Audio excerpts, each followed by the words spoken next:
Hey everybody, welcome back to Readers of the Right. We got a big episode today. Got a lot to cover. Currently, I just got back from Dragonsteel, which is Brandon Sanderson's book launch convention. It was a spectacular event, and today I felt like I needed to talk about Brandon Sanderson and everything that's involved in his world. So stick with us, and we'll get into it after the jump.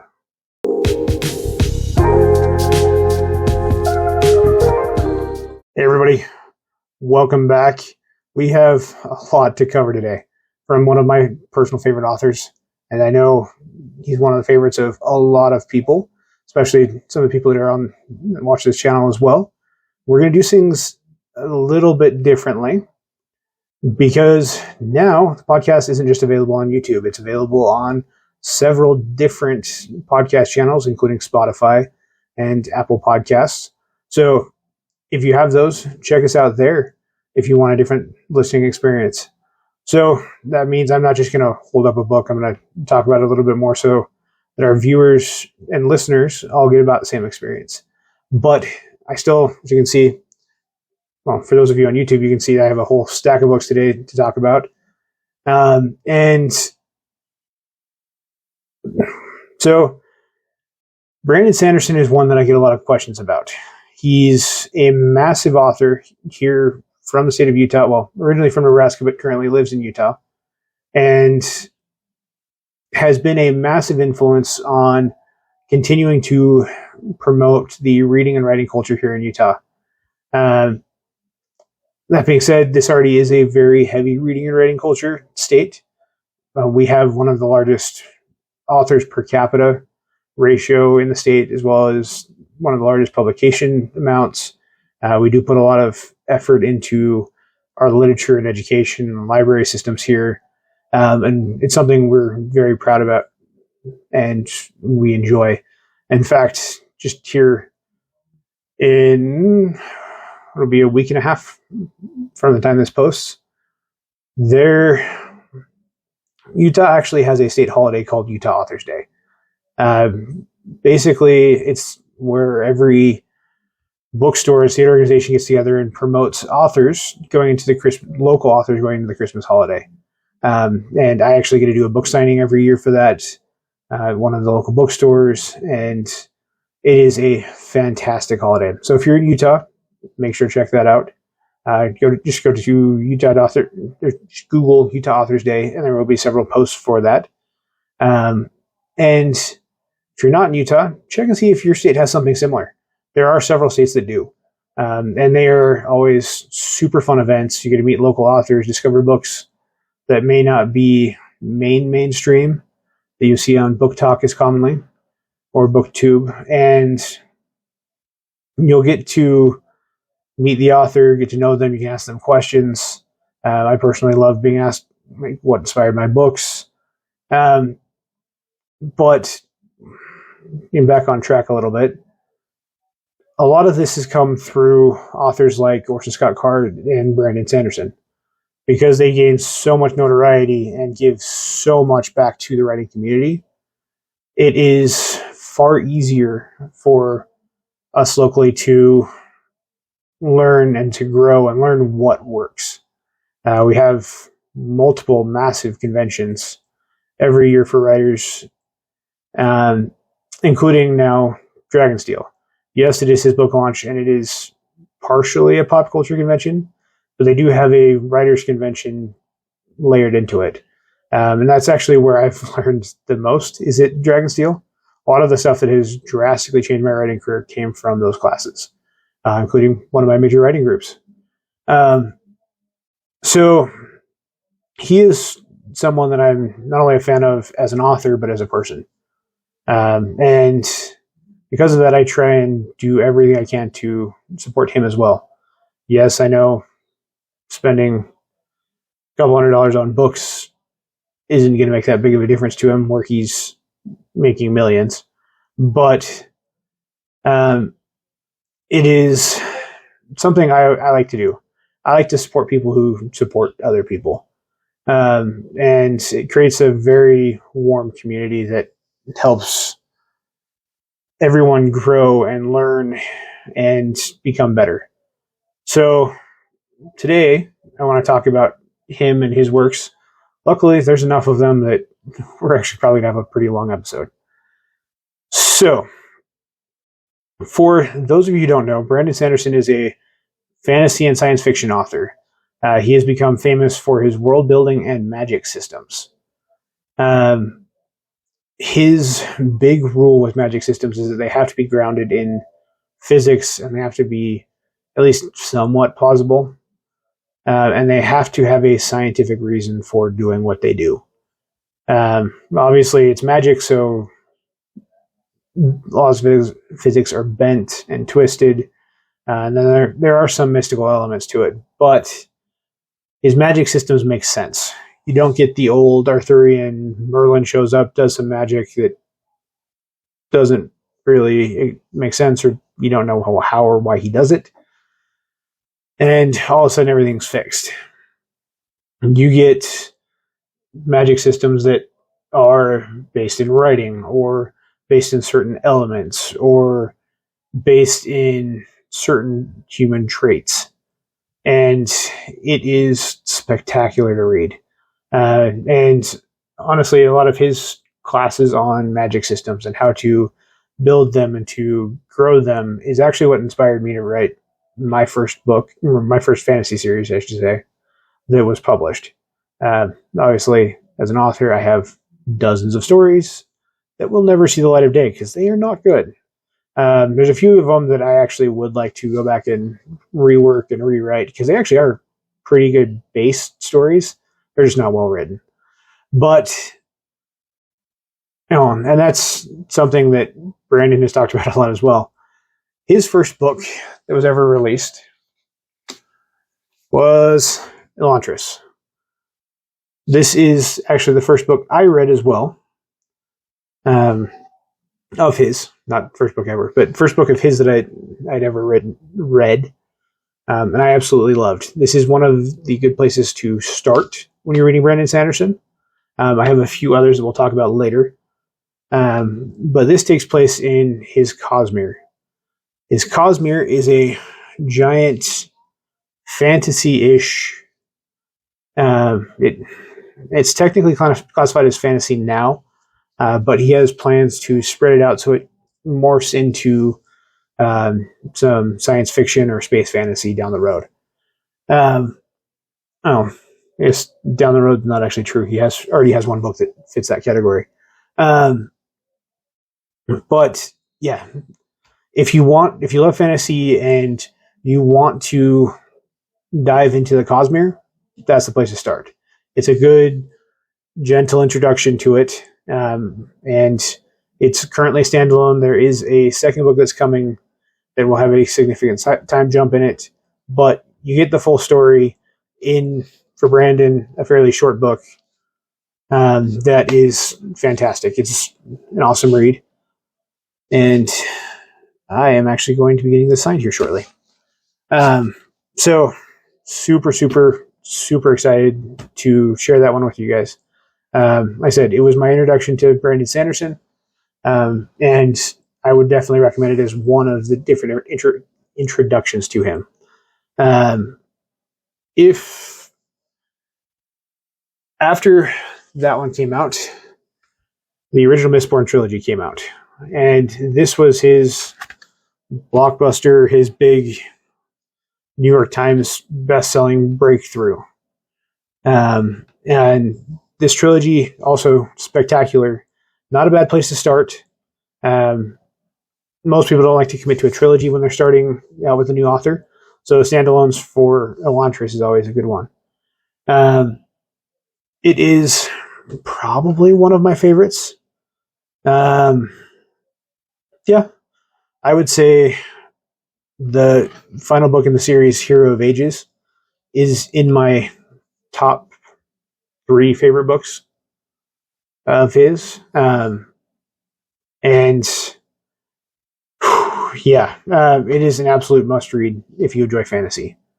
They are spectacular books and are absolutely worth the read. I'll put those down and out of the way because we've got a huge stack here. So, his most popular book is actually, popular series are actually these massive books. These are the Stormlight Archive series. They are some of my absolute favorites, with so much involved in them.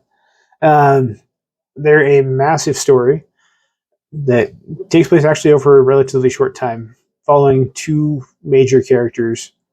And it challenges a lot of what modern fantasy is. And they push things to new levels. They do new twists. And he does a very good job of doing something that you don't see too commonly in fantasy. That's combining technology and magic. Something that human beings would really actually probably do if magic were a thing.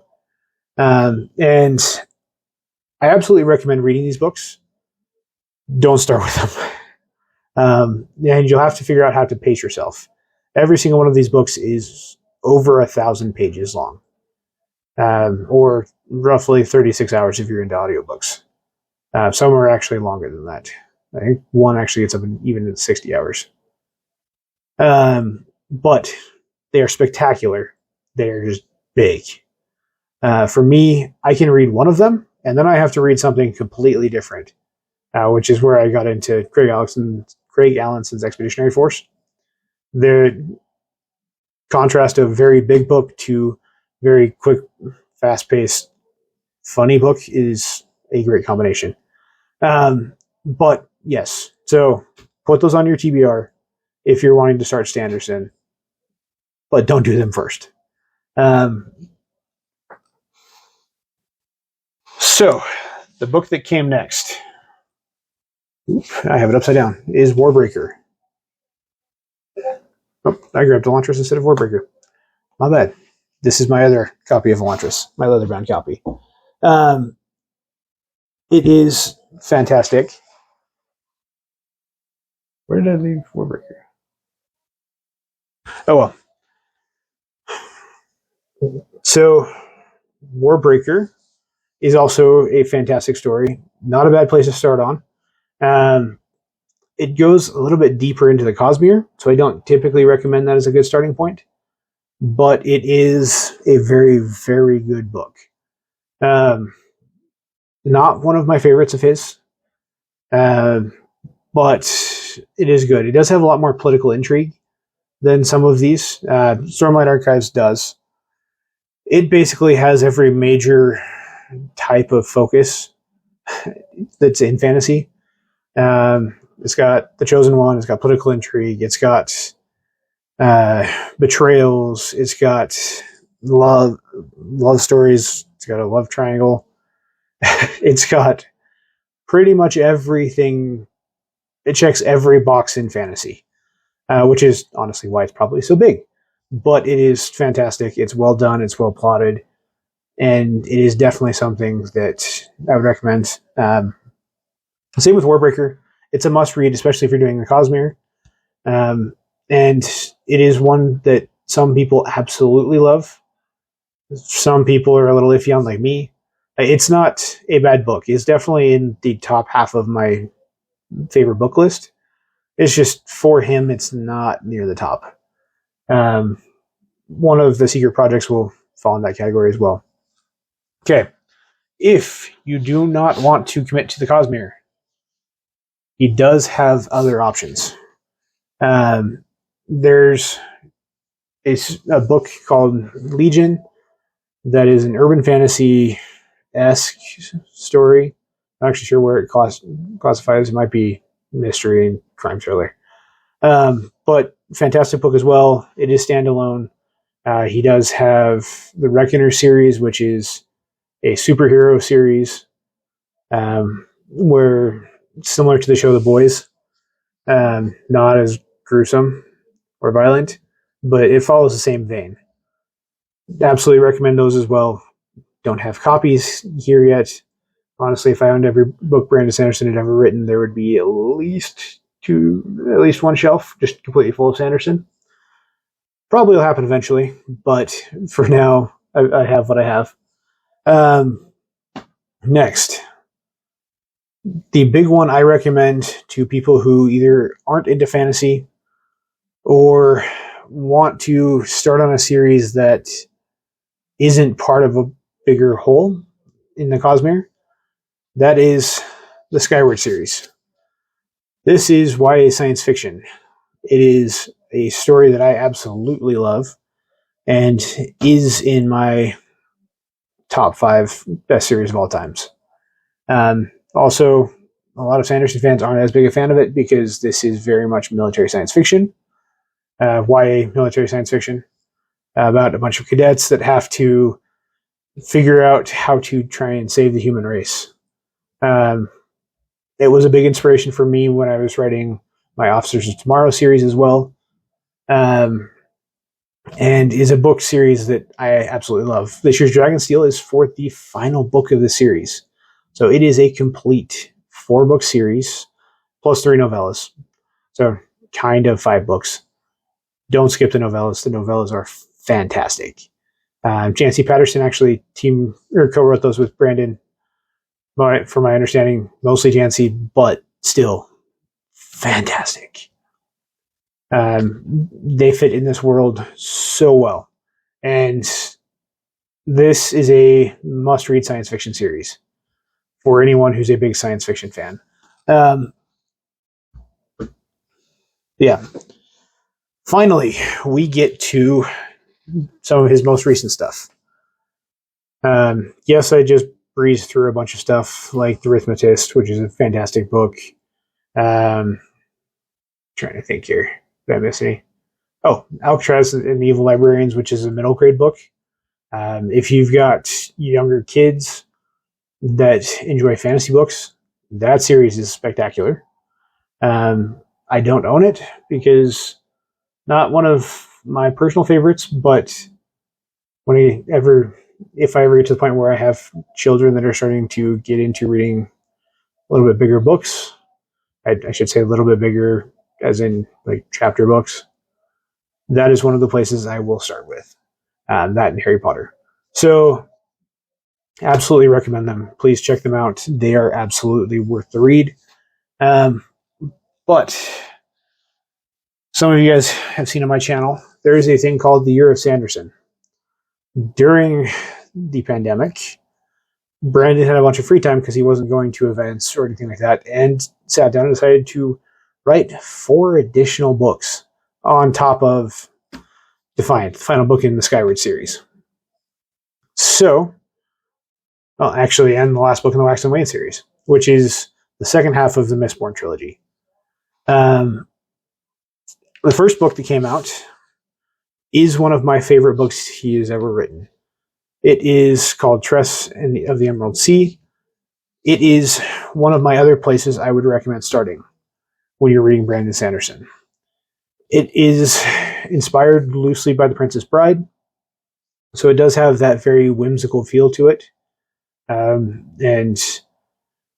The Princess Bride was one of my favorite movies and books growing up, so loved this story. That and starting into the Cosmere with this is a great way to do it. It is a standalone that, as far as Brandon has said, will not ever have a follow-up.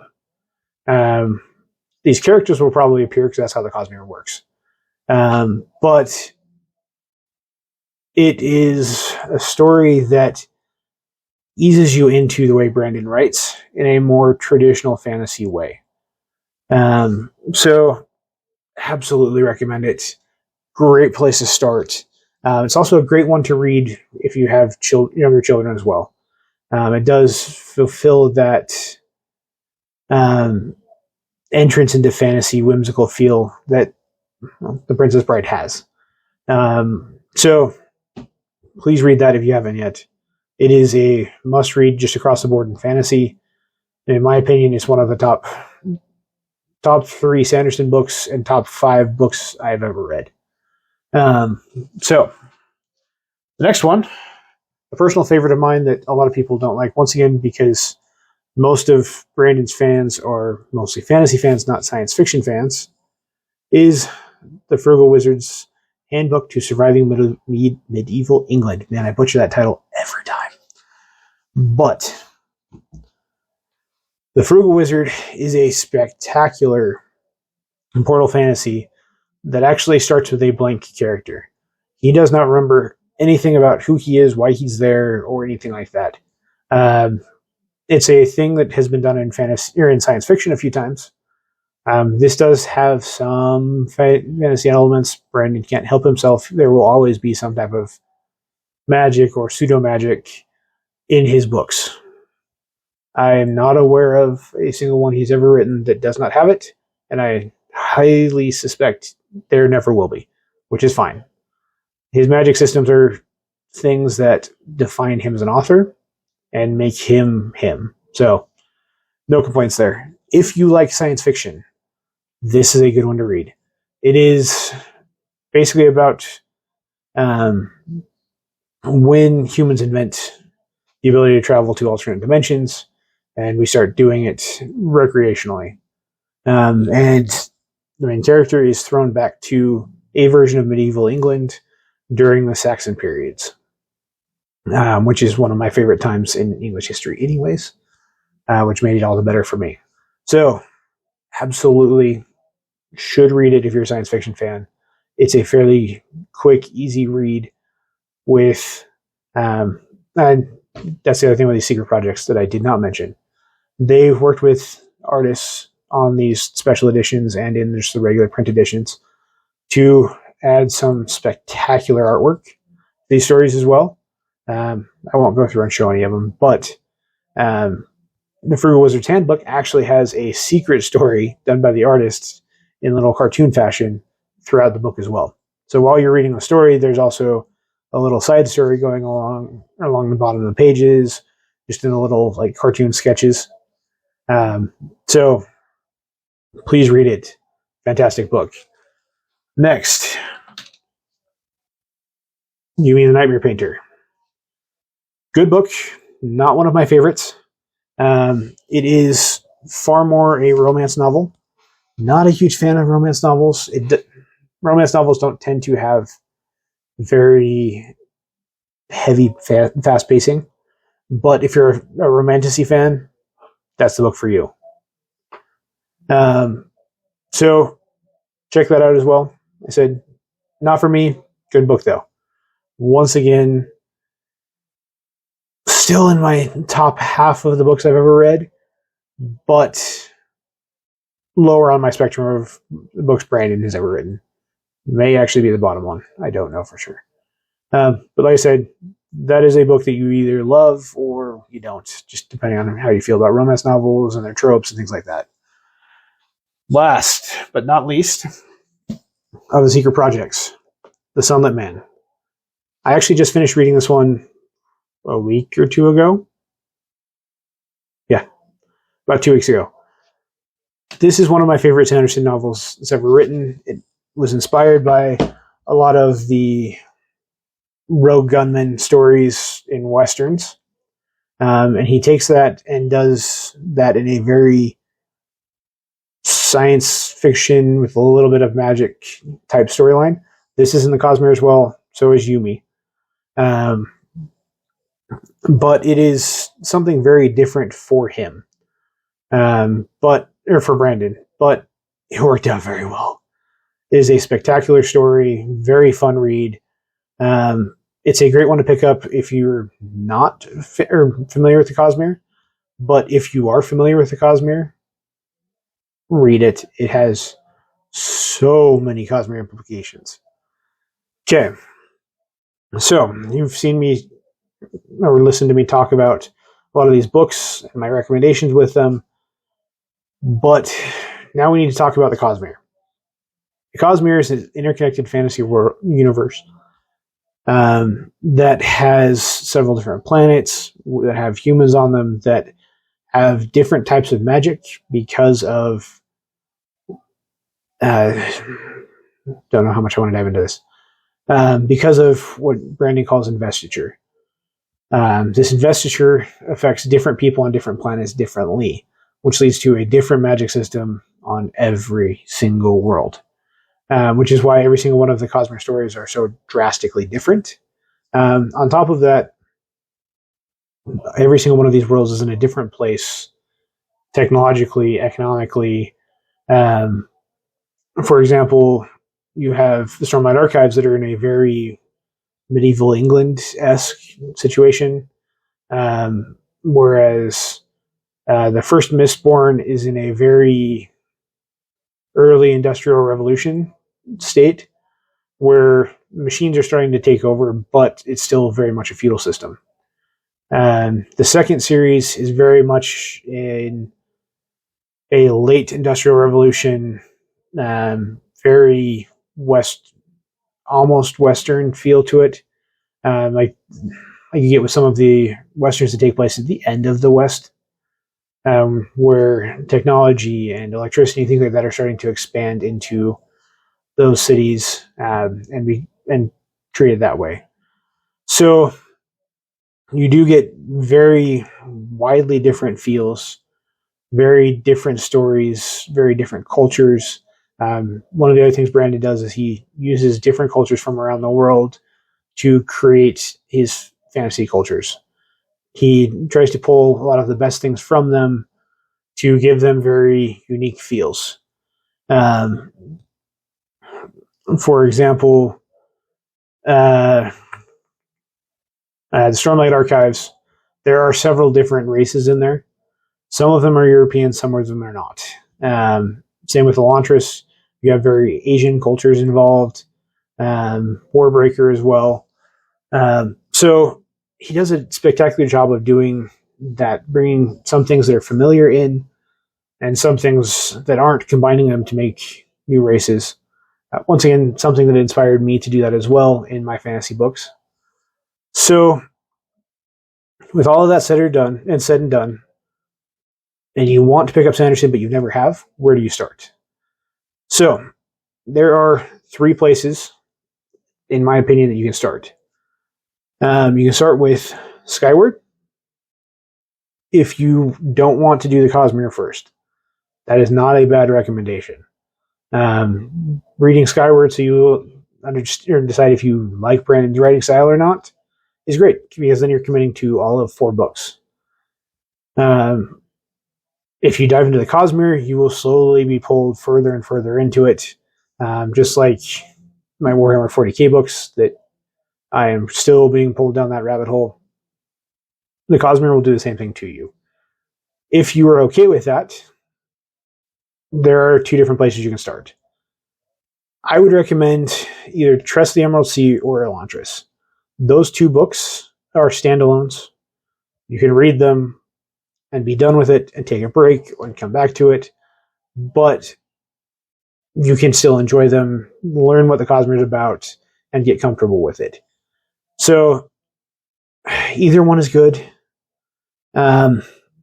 Personally, I lean a little bit more towards Tress as a recommendation because I like the story a little bit better, and I like the style a little bit better. I feel like it's a very good, easy introduction to Brandon and his writing style. Elantris is also a spectacular place to start. Do not get me wrong there. You will not miss out if you start there instead of Tress and just get back to Tress down the road. Tress does take place later on in the Cosmere, whereas Elantris takes place near the very beginning. So if you do want to read it in the correct linear reading order, start with Elantris. Yeah, if you guys have any questions or comments or suggestions that you guys want to know more about if it comes to Brandon Sanderson, or if you have ideas for future videos, comment below and let me know. And don't forget to like and subscribe. I would love to hear from you guys, and stay tuned for more.